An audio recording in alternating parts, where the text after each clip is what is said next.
நிறைவான உணர்வில் இறையே உன் நிழலாடினேன். அடியேன் என் நிலை மாறினேன்.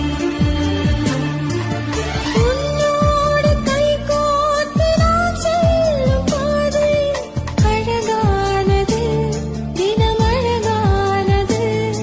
உன் கண்ணோடு கண் சேர்த்து நான் பார்க்கும் பார்வை புதிதானது, தினம் புதிதானது. உன்னை ஏற்றுக்கொண்டேன், ஒரு மாற்றம் கண்டேன்.